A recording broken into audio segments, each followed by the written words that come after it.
This is the VOA Special English Economics Report.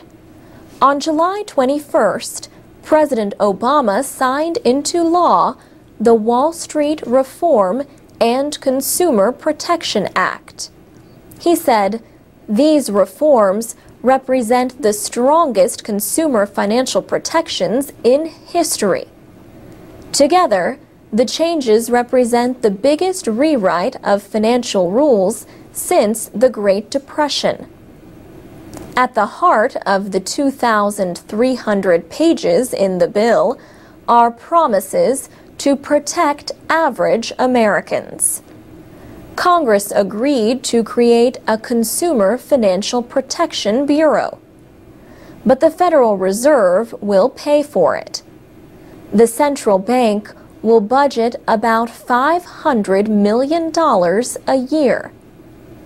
Travis Plunkett is legislative director of the Consumer Federation of America, a consumer rights group.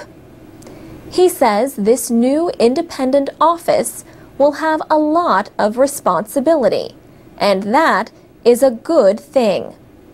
The Bureau will set rules for the marketplace and enforce existing laws.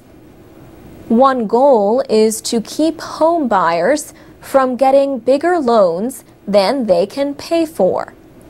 But the Bureau will not have power over auto lenders or banks with assets of less than $10 billion. Financial interests spent millions of dollars fighting the bill. The House of Representatives passed its version in December.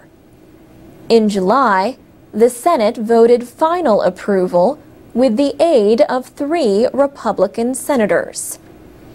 House Minority Leader John Boehner called the financial reform bill ill-conceived.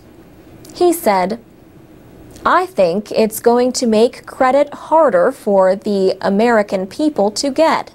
Clearly, harder for businesses to get." But President Obama says Wall Street took irresponsible risks that threatened the financial system.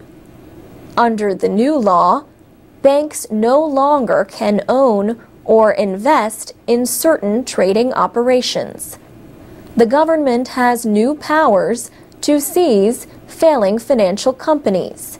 These include businesses that, during the financial crisis, were considered too big to fail. And President Obama says the law does something else. He said, "Finally, because of this law, the American people will never again be asked to foot the bill for Wall Street's mistakes. There will be no more tax-funded bailouts." Regulatory agencies will write hundreds of new rules for banks and other financial companies. This follows years of deregulation. Opponents in Congress say they will try to block some measures in the new law. But even if those efforts fail, it is too soon to know just how strong the new rules will be. And that's the VOA Special English Economics Report.